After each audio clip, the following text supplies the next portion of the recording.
ጀግና ነህ ይላሉ የታል ጀግንነትህ፣ ሴት በፈተለችው የታሰረው ጣትህ። ይህ ስነ ቃላዊ ግጥም መቼ ይነገራል?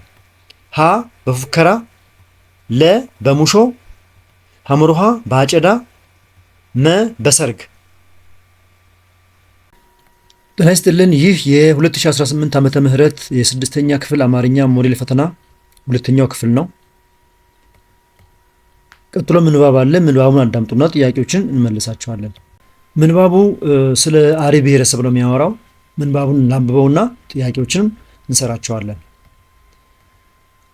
በደቡብ ብሔር ብሔረሰቦች ህዝቦች ክልል የበርካታ ብሔረሰብ አባላት ይኖራሉ። ከነዚህ የብሔረሰብ አባላት መካከል የአሪ ብሔረሰብ አባላት ይገኙበታል። አሪዎች የሚኖሩበት ዞን ስም ደቡብ ኦሞ ሲሆን ወረዳቸው ደግሞ ባኮጋዘር ይባላል። የሚናገሩት ቋንቋ አርኛ ተብሎ ይጠራል። የአሪ ብሔረሰብ አባላት ከብዙ ብሔረሰቦች ይዋሰናሉ። በመሆኑም በሰሜን ከኦይዳና ከጎፋ ብሔረሰብ አባላት፣ በደቡብ ከገለብና ከሐመር ብሔረሰብ አባላት ድንበርተኛ ናቸው። በምስራቅ የሚያዋስኗቸው 3 ብሔረሰቦች አሉ። እነሱም ማሌ፣ ሐመርና በና ይባላሉ።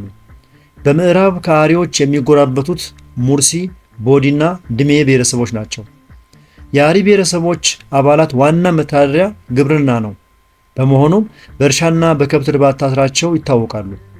የአሪዎች ዋና የሰብል ምርቶች ማሽላ፣ በቆሎ፣ ጤፍ፣ ገብስና የመሳሰሉት ናቸው። የሥራ ስር ምርቶቻቸው ደግሞ እንሰትና ጎደሬ ሲሆኑ ልዩ ልዩ ፍራፍሬዎችም ያመርታሉ። ዋናዎቹ የፍራፍሬ ምርቶቻቸው 3 ሲሆኑ እነሱም ማንጎ፣ ፓፓያና ብርቱካን ናቸው። አሪዎች ከነዚህ የሥራ ስርና የፍራፍሬ ምርቶች በተጨማሪ ሌሎች ምርቶች ያመርታሉ። እነዚህ መካከል ዋናዎቹ ኮረሪማና ቡና ናቸው። አሪዎች ኮረሪማና ቡና በአብዛኛው የሚያመርቱት ለገበያ ነው።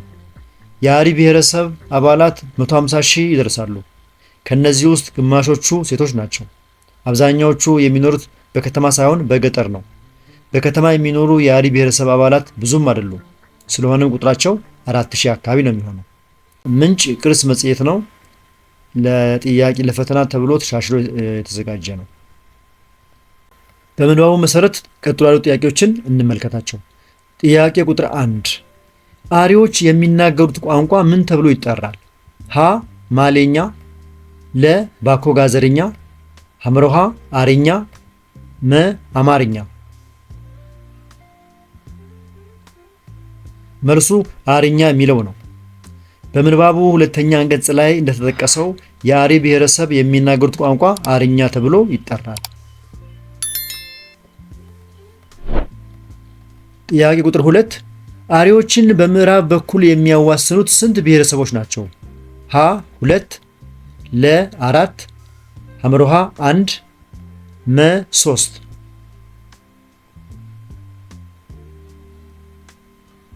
ሶስት ካላችሁ ትክክል ነው። ምንባቡ በምዕራብ ከአሪዎች ጋር የሚጎራበቱት ሙርሲ፣ ቦዲና ድሜ መሆናቸውን ይገልጻል። ስለዚህ 3 ናቸው ማለት ነው። የአሪ ብሔረሰብ አባላት ብዛት ስንት ነው? ሀ 15000፣ ለ 105000፣ ሐመሮሃ 150000፣ መ 50000። መልሱ 150000 ነው። በምንባቡ መጨረሻ አካባቢ የአሪ ብሔረሰብ አባላት ቁጥር 150000 እንደሚደርስ በግልጽ ተቀምጧል። አራተኛ ቡና በአብዛኛው የሚያመርቱት ለገበያ ነው። ለተሰመረበት ቃል ወይም ገበያ ተመሳሳይ ፍቺ የቱ ነው? ሀ ለንግድ ልውውጥ፣ ለ ምርት ለማሳደግ፣ ሐመሮሃ ለእርዳታ፣ መ ለከብቶች መኖ።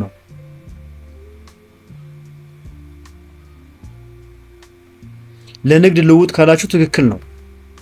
በዚህ አረፍተ ነገር ውስጥ ለገበያ የሚለው ቃል ምርቱን ሸጠው ገቢ ለማግኘት ወይም ለመነገድ ማለትን ይገልጻል። ጥያቄ ቁጥር 5 በምዕራብ ከአሪዎች ጋር የሚጎራበቱት የትኞቹ ብሔረሰቦች ናቸው? ሀ ሙርሲ፣ ለ ማሌ፣ ሐመሮሃ ሐመር፣ መ ሁሉ።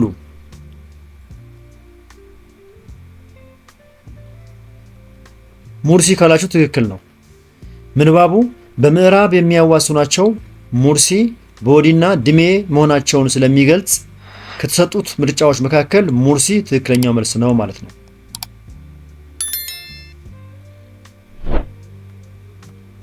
ጥያቄ ቁጥር 6 የአሪ ብሔረሰብ ድንበርተኛ የሆኑት ብሔረሰቦች የትኞቹ ናቸው? ሀ ከጎፋ፣ ለ ከሐመር፣ ሐመሩሃ ከገለብ፣ መ ሁሉም።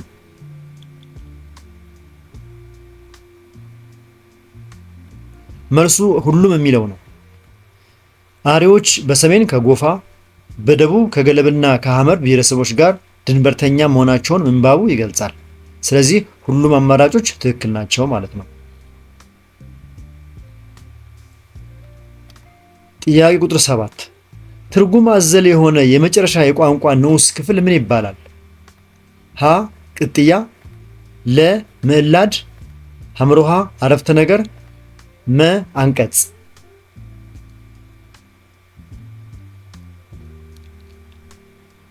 መልሱ ምዕላድ ነው። ምዕላድ የቋንቋ ትንሿ ትርጉም ሰጪ ክፍል ናት። ከሷ በታች ትርጉም የሚሰጥ ሌላ የቋንቋ ክፍል የለም።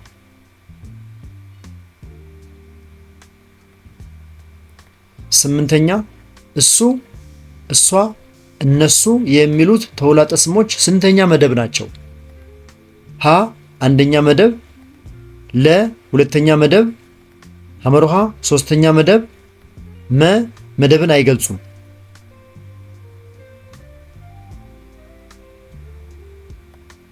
ሶስተኛ መደብ ካላችሁ ትክክል ነው። ምክንያቱም በአማርኛ ሰዋሰው ውስጥ ስለሌሉ ወይም ስለማይታዩ ሰዎች የምንጠቀምባቸው ማለትም እሱ፣ እሷ ወይም እነሱ የሶስተኛ መደብ ተውላጠ ስሞች ይባላሉ። ዘጠነኛ ሁከት ብለን ጫጫታ ካል ህቡዕ ብለን ምን እንላለን? ሀ ድብቅ፣ ለ ገሃድ፣ ሐመሩሃ ሐቅ፣ መ ልዩ።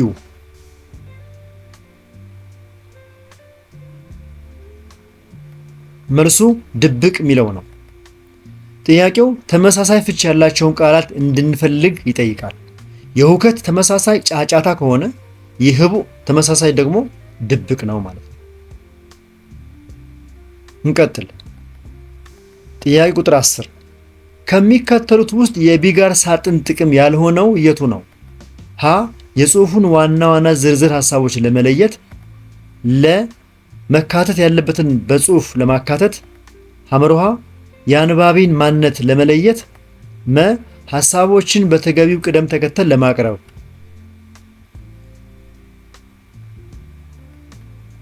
የአንባቢን ማንነት መለየት ካላችሁ ትክክል ነው። ቢጋር ሳጥን ጽሑፍ ከመጻፋችን በፊት ሐሳባችንን የምናደራጅበት ዘዴ ሲሆን የአንባቢን ማንነት መለየት ግን የዚህ ዘዴ ተግባር አይደለም። ስለዚህ የቢጋር ሳጥን ጥቅም ያልሆነው የአንባቢን ማንነት መለየት የሚለው ነው ማለት ነው። 11ኛ ወደ ጥያቄ 11 ከመሄዳችን በፊት የተከበራችሁ የዚህ ቻናል ተከታታዮች እስካሁን በቀረቡ ጥያቄዎች መልሶችና ማብራሪያዎች ላይ አስተያየትና ጥቆማ ካላችሁ አስተያየት መስጫው ላይ አስቀምጡ። ከተመቻችሁ ላይክ አድርጉ። ሌሎች የዚህ አይነት ጥያቄዎችና የሚኒስትሪ ጥያቄዎች እንዲደርሷችሁ ከፈለጋችሁ ሳብስክራይብ አድርጉ። እየቸኮልኩ ወይም እየፈጠንኩ ከሆነ ቪዲዮውን እያስቆማችሁ ተከታተሉ። መልካም ጊዜ። እንቀጥል። ጥያቄ ቁጥር 11 ከሚከተሉት መካከል ከኃይለኝነት ጥያቄ ቁጥር 11 ከሚከተሉት መካከል ከኃይለኛነቱ የሚለው ቃል በትክክል ተነጣጥሎ የተጻፈው በየትኛው አማራጭ ነው? ሀ ከኃይል እኛ ነቱ፣ ለ ከኃይል እኛ ነት ኡ፣ ሐመሩሃ ከኃይል እኛ ነቱ ኡ፣ መ ከኃይል እኛ ነት ኡ።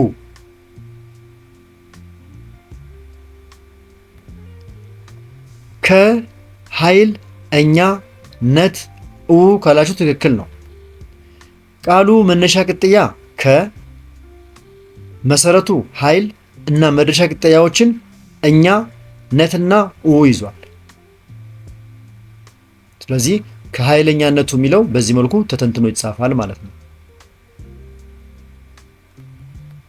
12ኛ ቃላዊ ግጥም የማህበረሰቡ አንጥሮ ሀብት ነው። ለተሰመረበት ቃል አገባባይ ፍቺው ምንድን ነው? የተሰመረበት ቃል አንጥሮ ሀብት የሚለው ነው። ሀ ወርቅና ብር፣ ለ የሚሸጥ፣ ሐመርሃ የግል፣ መ ፈላጊ ያጣ።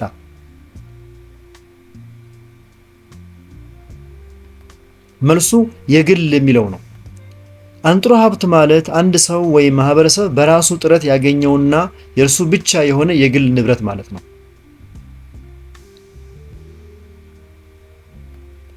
ጥያቄ ቁጥር 13 ስለ ገላጭ ድርሰት ትክክለኛ ሐሳብ የያዘው የትኛው ነው?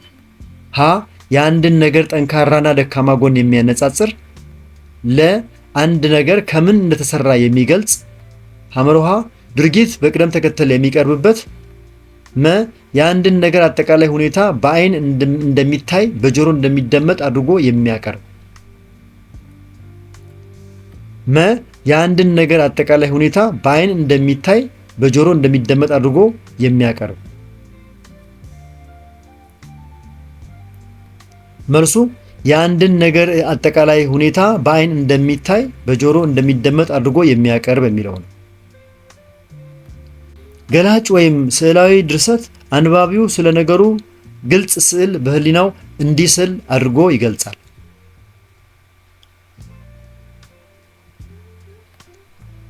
ጥያቄ ቁጥር 14 ከሚከተሉት ውስጥ የሁኔታ ተውሳከ ግስ የሆነው የቱ ነው? ሀ ቅድም፣ ለ ክፉኛ፣ ሐመርሃ የዛሬ ዓመት፣ መ እዚህ።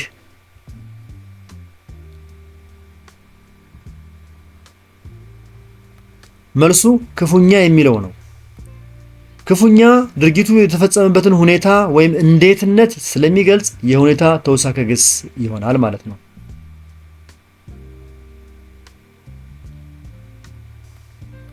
15ኛ ስለ አንቀጽ ከተዘረዘሩት ውስጥ ስህተት የሆነው የቱ ነው?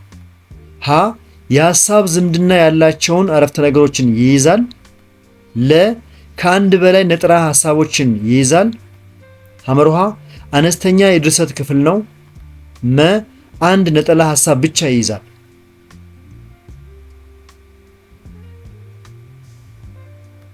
መልሱ ከአንድ በላይ ነጠላ ሐሳቦችን ይይዛል የሚለው ነው ስህተት የሆነው። አንድ አንቀጽ ሊይዝ የሚገባው አንድ ዋና ሐሳብን ብቻ ነው። ከአንድ በላይ ዋና ሐሳብ መያዙ ስህተት ነው ማለት ነው።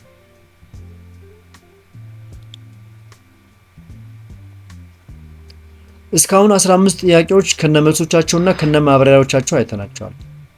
እንዴት አገኛችኋቸው? ከተመቻችሁ ላይክ አድርጉ። እንቀጥል። ጥያቄ ቁጥር 16 የጊዜ ተውሳከ ግስ በአረፍተ ነገር ውስጥ ምን የሚለውን ይመልሳል? ሀ የት፣ ለ ምን፣ ሐመርሃ መቼ፣ መ ለምን።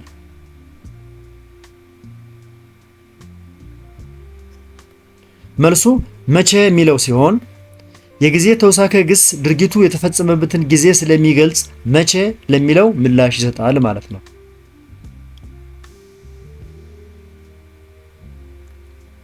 17ኛ የአባቶቻችሁን በሚለው ቃል በትክክል ተነጣጥሎ የተጻፈው የትኛው ጋር ነው? ሀ የ አባቶች፣ አች ሁ፣ ለ የአባት ኦች አች ሁ ን፣ ሐመርሃ የ አባት ኦች አችሁን፣ መ የ አባት ኦች አችሁ ን።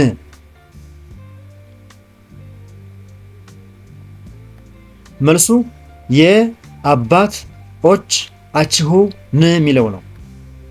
ቃሉ የ ቅጥያ ነው፣ ቅድመ ቅጥያ፣ አባት መሰረት፣ ኦች የብዙ ቁጥር መግለጫ፣ አችሁ ባለቤት አመልካች እና ን ተሳቢ አመልካች ምላዶችን ይዘዋል ማለት ነው። በጣም ጥሩ እንቀጥል። ጥያቄ ቁጥር 18 ተቃራኒ የሆኑ ጥንድ ቃላት የትኞቹ ናቸው ከሚከተሉት መካከል? ሀ ጭንቅ ጥብብ፣ ለ እጥር ምጥን፣ ሐመርሃ ዋጥ ስልቅጥ፣ መ ብድግ ቁጭ።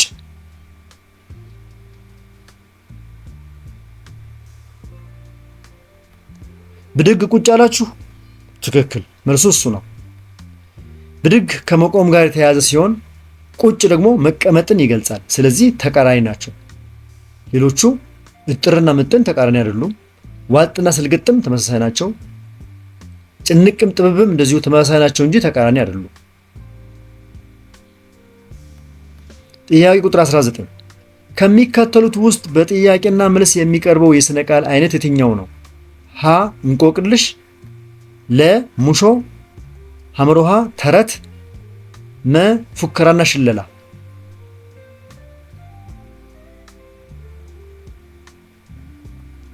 እንቆቅልሽ ካላችሁ ትክክል ነው። እንቆቅልሽ ጠያቂው የሚያቀርብበትና ተጠያቂው ደግሞ መልስ የሚፈልግበት የሥነ ቃል ዘርፍ ነው። ጥያቄ ቁጥር 20 ከተዘረዘሩት ውስጥ የተጽኦ ስም የሆኑት የትኞቹ ናቸው?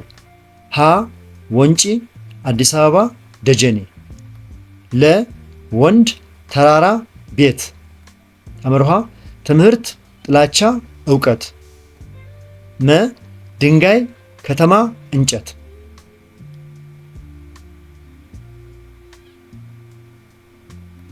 መልሱ ወንጪ፣ አዲስ አበባ፣ ደጀኔ የሚለው ነው። ምክንያቱም የተጽኦ ስም ለተወሰነ ነገር ወይም ሰው ብቻ የሚሰጥ መጠሪያ ስም ነው። ለምሳሌ የቦታ ወይም የሰው ስም ነው ማለት ነው። ስለዚህ ወንጪና አዲስ አበባ የቦታ ስም ናቸው። ደጀኔ የሰው ስም ነው።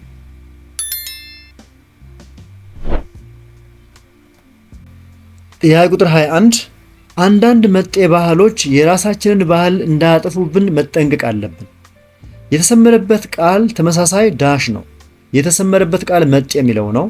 ሀ የድሮ፣ ለ አዲስ፣ ሐመርሃ ነባር፣ መ የቆየ።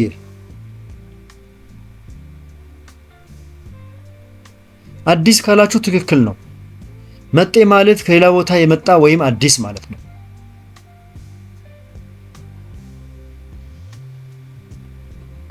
ጥያቄ ቁጥር 22 ሁለት ነገሮችን በመውሰድ ስለ ልዩነታቸው ብንጽፍ ከድርሰት አይነቶች ውስጥ በየትኛው ይመደባል?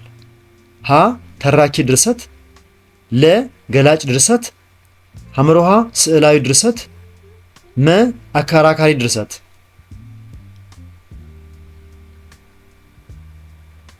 መልሱ ገላጭ ድርሰት ነው። የሁለት ነገሮችን ልዩነት ወይም ተመሳሳይነት አብራርቶ የሚያቀርብ ድርሰት በገላጭ ወይም አመዛዛኝ ድርሰት ስር ይመደባል።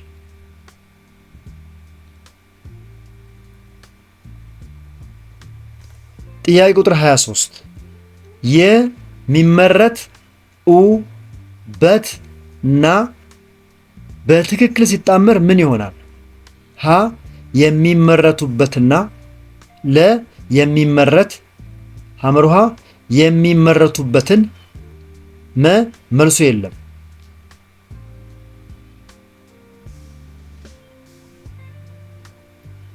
የሚመረቱበትና ካላችሁ ትክክል ነው።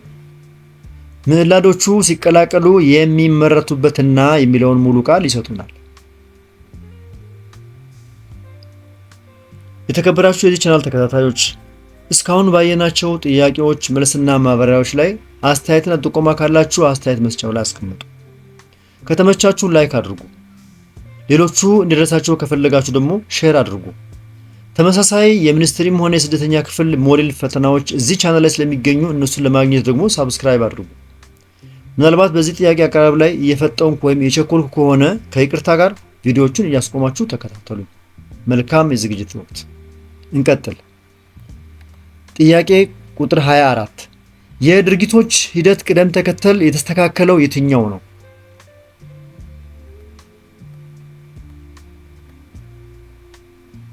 አንደኛ የዘራው መልካም ዘር ብቅ ሳይል አረም ወረሰው። ሁለተኛ ልፋቱ ሰምሮለት የድካሙን ፍሬ አገኘ። ሶስተኛ ውሃ እየቀዳ አትክልቱን አጠጣ። አራተኛ መሬቱን ቆፍሮ አፈሩን አለሰለሰ። አምስተኛ አረሙን ለማጥፋት ሳይታክት ሰራ። ስድስተኛ መዓዛ ያለው ልዩ የአበባ ዘር ዘራበት። እነዚህም በቅደም ተከተል ሲቀመጡ ተስተካክሎ የሚቀመጠው በየትኛው ደረጃ ላይ ነው? ሀ 4 5 3 1 6 2 ለ 4 3 6 1 2 5 ሐመርሃ 4 6 3 1 5 2 መ 4 6 5 2 3 1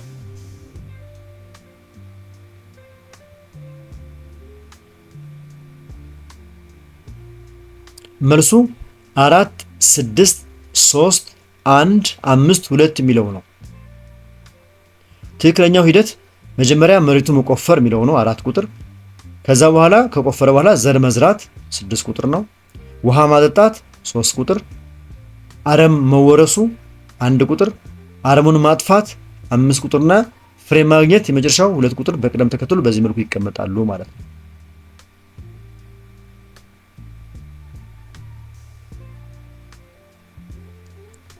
ጥያቄ ቁጥር 25 ሰዎች የተናገሩትን ንግግር ለማመልከት የምንጠቀምበት ስርዓተ ነጥብ የትኛው ነው?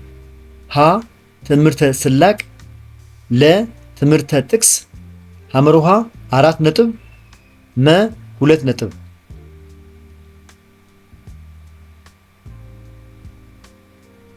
መልሱ ትምህርተ ጥቅስ ነው። ትምህርተ ጥቅስ የቀጥታ ንግግርን ለመጥቀስ ያገለግላል። ጥያቄ ቁጥር 26 የሚከተለው ጽሑፍ ከየትኛው የድርሰት አይነት እንደሚመደብ የሚያመለክተው አማራጭ የትኛው ነው? ጽሑፉ እንዲህ ይላል። የባሌ ተራሮች ብሔራዊ ፓርክ በአፍሪካ ውስጥ ከሚጠቀሱ ከፍተኛ የተፈጥሮ ሀብቶች መገኛ ከሆኑት ፓርኮች መካከል አንዱ ነው። 2200 ስኩዌር ኪሎ ሜትር ስፋት አለው። በውስጡም በከፍታው በሀገራችን በሁለተኛ ደረጃ የሚገኘው ቱሉ ዲምቱ ተራራ ያጠቃልላል ይላል ምንባቡ። ስለዚህ ይህን ምንባብ በተመለከተ ሀ ገላጭ ድርሰት ነው፣ ለ ተራኪ ድርሰት ነው፣ ሐመርሃ አመዛዛኝ ድርሰት ነው፣ መ ስዕላዊ ድርሰት ነው።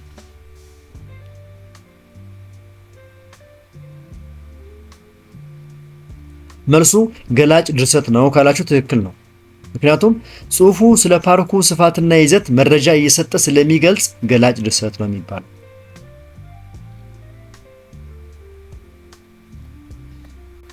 ጥያቄ ቁጥር 27 ተማሪ ጎበዝ እናቴ ትፈልጋለች እንደሆነላት ትክክለኛ የአረፍተ ነገር ቅደም ተከተል የቱ ነው?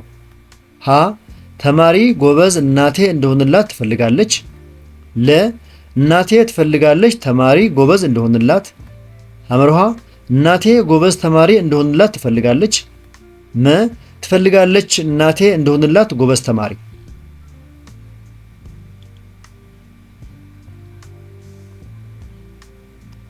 እናቴ ጎበዝ ተማሪ እንደሆነላት ትፈልጋለች የሚለው ትክክለኛ አቀማመጥ ነው። ይህ አማራጭ ሰዋሰዋዊ ቅደም ተከተሉን የጠበቀና ግልጽ መልእክት የሚያስተላልፍ ነው።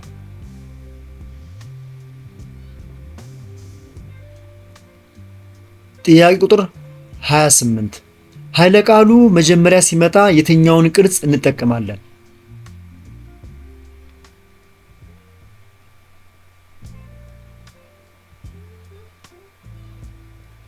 መልሱ ሐመርሃ ነው። አንቀጽ ሲጀመር ኃይለ ቃል መጀመሪያ ሲመጣ ትንሽ ክፍተት ትቶ መጀመር የተለመደ አጻጻፍ ነው። ሐመርሃ ማለት ሶስተኛው ማለት ነው። ጥያቄ ቁጥር 29 ጥያቄ ቁጥር 29 ግጥም ነው። ግጥሙን አዳምጣችሁ ጥያቄ መልሱ። ምን ይላል? ፈሪ ጨነቀው ተርበደበደ፣ ጥይት ዘነበ እሳት ወረደ፣ ውረድ እንውረድ ተባባሉና አስደበደቡት አፋፍ ዳሽ። ከሚከተሉት ውስጥ ግጥሙን የሚያሟላው ቃል የቱ ነው? ሀ አዩና፣ ለ ሄዱና፣ ሐመርሃ ቆሙና፣ መ ቁጭ ብለው።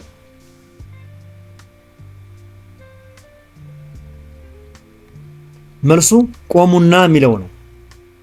የግጥሙ ቤት መዝጊያ ና በሚል ድምፅ ስለሚያልቅ ቆሙና የሚለው ቃል ለቤት መምቻነት ተገቢ ነው። በዚህም መሰረት ፈሪ ጨነቀው ተርበደበደ፣ ጥይት ዘነበ እሳት ወረደ፣ ውረድ እንውረድ ተባባሉና አስደበደቡት አፋፍ ቆሙና ተብሎ ነው የሚገጠመው ማለት ነው። በጣም ጥሩ እንቀጥል። ጥያቄ ቁጥር 30 ምኞት ቆቅ ናት፣ ለተሰመረበት ቃል ፍካሪያዊ ፍቺው ምንድን ነው? ሀ ወፍ፣ ለ ፈሪ፣ ሐመሮሃ በራሪ፣ መ ንቁ።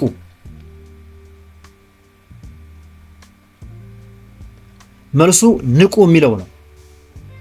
ቆቅ በጣም ንቁ ወፍ እንደሆነች ትታወቃለች። ስለዚህ ምኞትም እንደ ቆቅ ንቁ ናት ተብሎ ይፈከራል ማለት ነው። ጥያቄ ቁጥር 31 አስቴር በሁለተኛ ዲግሪ ተመረቀች በሚለው አረፍተ ነገር ውስጥ የድርጊት ጊዜው የቱ ነው? ሀ አሁን ጊዜ፣ ለ የትንቢት ጊዜ፣ ሐመሮሃ የወደፊት ጊዜ፣ መ የኃላፊ ጊዜ።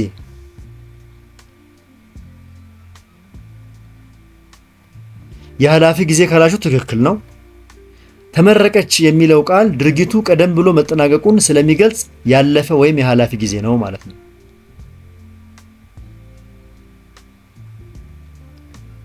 32ኛ አንድ ቃል ከቀጥታ ፍቺው ባሻገር የሚሰጠው ምስጢራዊ ፍች ምን ይባላል? ሀ እማሪያዊ ፍች፣ ለ አውዳዊ ፍች፣ ሐመሮሃ ፍካሪያዊ ፍች፣ መ ተቃራኒ ፍች።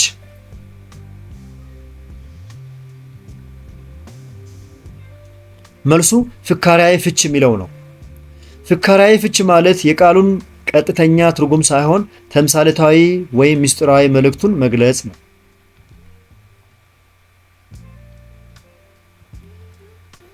ጥያቄ ቁጥር 33 ግጥም ነው። ግጥሙን አዳምጡ። መልሱ በሙሾ ነው። ይህ ግጥም በለቅሶ ጊዜ የሟቹን ጀግንነት ወይም ድክመት እያነሱ የሚቆዝሙበት የሙሾ አይነት ነው። ምክንያቱም ሴት በፈተለችው የታሰረው ጣትህ ማለት ሰው ከሞተ በኋላ ሲገነዝ የእግር ጣቶቹ የሚታሰሩት በፈትል ነው። ለዛ ነው ሴት በፈተለችው የታሰረው ጣትህ የሚለው። ምናልባት ይህንን ሐሳብ ማታውቁ ልጆች ካላችሁ እንድታውቁት ነው። በጣም ጥሩ። ጥያቄ ቁጥር 34 የተዋስኩትን መጽሐፍ በማግስቱ እንድመልስ ጠይቆኝ ነበር በሚለው አረፍተ ነገር ውስጥ የተሰመረበት ቃል የምን ተውሳከ ግስ ነው? ሀ የቦታ፣ ለ የጊዜ፣ ሐመሮሃ የሁኔታ፣ መ መልሱ አልተሰጠም።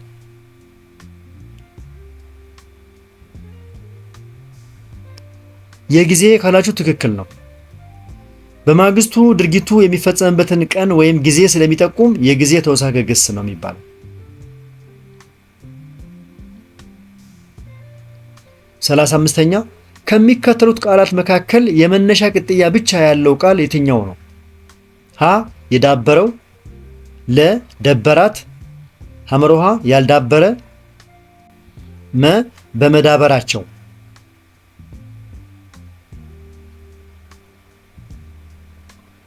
ያልዳበረ ካላችሁ ትክክል ነው።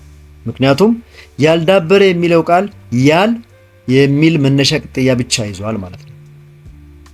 ዋናው ቃል ዳበረ የሚለው ስለሆነ መነሻ ቅጥያው ያል የሚለው ያለበት ያልዳበረ የሚለው ቃል ብቻ ነው።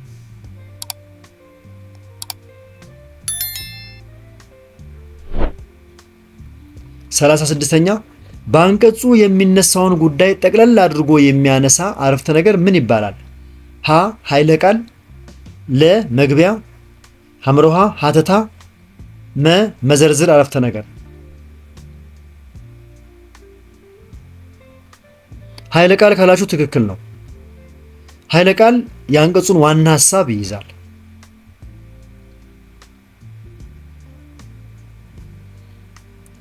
ወደ ጥያቄዎቻችን ማገባደጃ የደረስን ነው። እስካሁን ባሉ ጥያቄዎች ላይ አስተያየትና ጥቆማ ካላችሁ አስተያየትና ጥቆማ ማስቀመጫው ላይ አስቀምጡልኝ። ከተመቻችሁ ላይክ አድርጉ። ሌሎቹ እንዲደርሳችሁ ከፈልጋችሁ ሼር አድርጉ። ተመሳሳይ የሚኒስትሪና የሞዴል ፈተናዎች እዚሁ ቻናል ላይ ስለሚገኙ እነሱን ደግሞ ለማግኘት ሳብስክራይብ አድርጉ። የቸኮልኩና የፈጠንኩ ከሆነ ቪዲዮውን እያስቆማችሁ በጥሞና ተከታተሉት። እንቀጥል። ጥያቄ ቁጥር 37 በአንድ ትንፋሽ የሚነበብ የስንኝ አካል ምን ይባላል? ሀ አንጓ ወይም አርኬ፣ ለ ቤት፣ ሐመሮሃ ሐረግ፣ መ ቤት ፈረሰ። መልሱ ሐረግ ነው። በግጥም ውስጥ አንድ ስንኝ ለሁለት ተከፍሎ ሲነበብ አንዱ ክፍል ሐረግ ይባላል።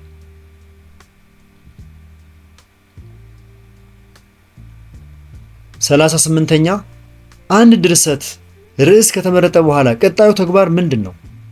ሀ ርዕሱን መግለጽ፣ ለ አስተዋጽኦ መንደፍ፣ ሐመሩሃ ቃላት መምረጥ፣ መ አንቀጽ መጻፍ።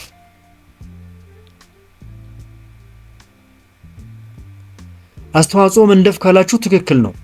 ምክንያቱም ርዕስ ከመረጥን በኋላ ሐሳባችንን የምናደራጅበትን ረቂቅ ወይም አስተዋጽኦ ማዘጋጀት ይቀድማል ማለት ነው። ጥያቄ ቁጥር 39 ከሚከተሉት ቃላት መካከል መነሻና መድረሻ ቅጥያ የያዘው ቃል የቱ ነው? ሀ ገዛችን፣ ለ ከሄደበት፣ ሐመሩሃ ከመጣ፣ መ ሄዳችሁ።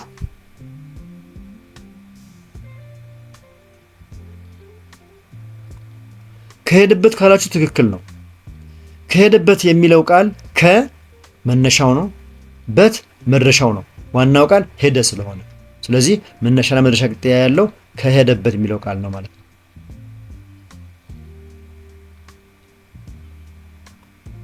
ወደ መጨረሻው ጥያቄ ደረሰን።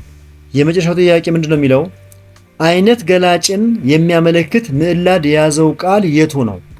ሀ አሸዋማ፣ ለ ኢትዮጵያዊ፣ ሐመሩሃ በጉ፣ መ ድመቶች።